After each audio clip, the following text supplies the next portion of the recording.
22, 23, 24 ও 25শে ফেব্রুয়ারি বাংলাদেশের বেশ কয়েকটি জেলায় প্রচণ্ড বৃষ্টিপাতের সম্ভাবনা রয়েছে, এমনই জানিয়েছে আবহাওয়া অধিদপ্তর। তো ফ্রেন্ডস, বাংলাদেশের কোথায় কোথায় বৃষ্টিপাতের সম্ভাবনা রয়েছে এই ভিডিওতে আপনাদের বিস্তারিতভাবে জানিয়ে দেব। অবশ্যই ভিডিওটি শেষ পর্যন্ত দেখবেন। তার আগে আপনাদের কাছে ছোট্ট একটি রিকোয়েস্ট করছি, আপনি যদি আমাদের এই চ্যানেলটিকে এখনও পর্যন্ত সাবস্ক্রাইব করে না থাকেন, তবে এইরকমই নতুন নতুন ভিডিও সবার আগে দেখার জন্য অবশ্যই সাবস্ক্রাইব করে নেবেন। ভারত মহাসাগর ও তৎসংলগ্ন দক্ষিণ পূর্ব বঙ্গোপসাগরে সৃষ্ট একটি লঘুচাপ পশ্চিম উত্তর পশ্চিম দিকে অগ্রসর হয়ে ঘনীভূত হতে পারে। এর প্রভাবে দেশের আবহাওয়ায় ধীরে ধীরে পরিবর্তনের আভাস মিলেছে।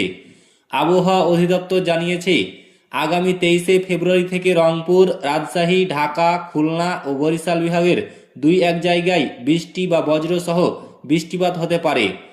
অবশ্য তার আগের 2 দিন সারা দেশের আবহাওয়া প্রধানত শুষ্ক থাকলেও আকাশ অস্থায়ীভাবে আংশিক মেঘলা থাকতে পারে এবং তাপমাত্রা সামান্য ওঠানামা হতে পারে।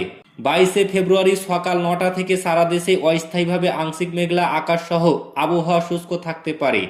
এই সময় রাতের তাপমাত্রা প্রায় অপরিবর্তিত থাকতে পারে এবং দিনের তাপমাত্রা সামান্য বাড়তে পারে। 23শে ফেব্রুয়ারি সকাল 9টা থেকে রংপুর, রাজশাহী, ঢাকা, খুলনা ও বরিশাল বিভাগের দুই এক জায়গায় বৃষ্টি বা বজ্রসহ বৃষ্টিপাত হতে পারে। দেশের অন্যত্র স্থায়ীভাবে আংশিক মেঘলা আকাশ সহ আবহাওয়া প্রধানত শুষ্ক থাকবে। 24শে ফেব্রুয়ারি সকাল 9টা থেকে রংপুর, রাজশাহী, ঢাকা, ময়মনসিংহ, খুলনা, বরিশাল ও সিলেট বিভাগের দুই এক জায়গায় বৃষ্টি বা বজ্রসহ বৃষ্টিপাত হতে পারে।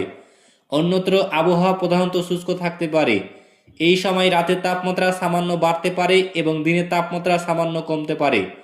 25শে ফেব্রুয়ারি সকাল 9টা থেকে ঢাকা, খুলনা, বরিশাল বিভাগের দুই এক জায়গায় অস্থায়ীভাবে দমকা হাওয়াসহ বৃষ্টি বা বজ্রসহ বৃষ্টিপাত হতে পারে। দেশের অন্যত্র আবহাওয়া প্রধানত শুষ্ক থাকতে পারে।